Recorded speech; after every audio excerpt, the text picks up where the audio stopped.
السلام علیکم ورحمۃ اللہ وبرکاتہ۔ آج ہم سیکھیں گے حج پر جانے سے پہلے ہمیں کن باتوں کا خیال رکھنا چاہیے۔ حج پر جانے کے لیے ضروری ہے سب سے پہلے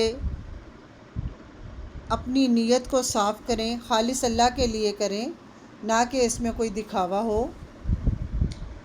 حج کے جتنے بھی مسائل ہیں وہ اچھی طرح سیکھیں، حج کے ارکان اچھی طرح سیکھیں، اس میں مانگی جانے والے دعائیں اچھی طرح سیکھ لیں۔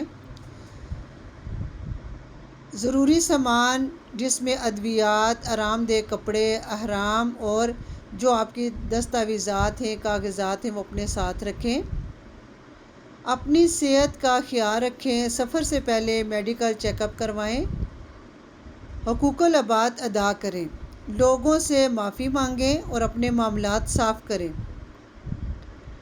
یعنی اللہ تعالیٰ نے اگر آپ کو حج کے لیے چنا تو آپ حج پر جانے سے پہلے اگر کسی سے ناراض ہیں اپنے دل کو صاف کر لیں، اس سے معافی مانگیں، اور اگر کسی نے آپ کا دل دکھایا آپ اسے معاف کر دیں اور خالص اللہ کی رضا کے لیے معاف کریں، اور سب سے مل کر جائیں اور سب سے معافی مانگ کر جائیں۔ حلال کمائی سے اپنے جتنے اخراجات ہیں اس کا انتظام کریں۔ ذکر اور دعا کی عادت بنائیں، دل کو عبادت کے لیے تیار کریں، کثرت سے استغفار اور درود شریف پڑھیں، اللہ تعالیٰ سے دعائیں کریں، ذکر اذکار کریں گے تو انشاءاللہ تعالیٰ اللہ آپ کا دل جو ہے وہ اپنی عبادت کے لیے موڑ لے گا۔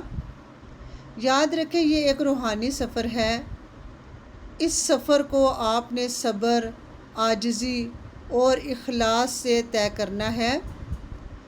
اس میں آپ کا کوئی دکھاوا نہیں ہونا چاہیے، ریاکاری نہیں ہونی چاہیے، خالص اللہ کی رضا کے لیے، اللہ کو راضی کرنے کے لیے، اللہ کو خوش کرنے کے لیے حج کی تیاری کریں، اور اپنے پیاروں کو حج پر جانے کے لیے یعنی کہ ان کے لیے خصوصی دعا کریں۔ میرے لیے اور جتنے یہ لوگ اس لیکچر کو سن رہے ہیں سب کے لیے دعا کریں۔ اللہ تعالیٰ سے دعا ہے کہ اگلے سال اللہ تعالیٰ ہمیں بھی اس صف میں شامل کرے کہ ہم بھی حج کریں انشاءاللہ تعالیٰ۔ آمین ثم آمین۔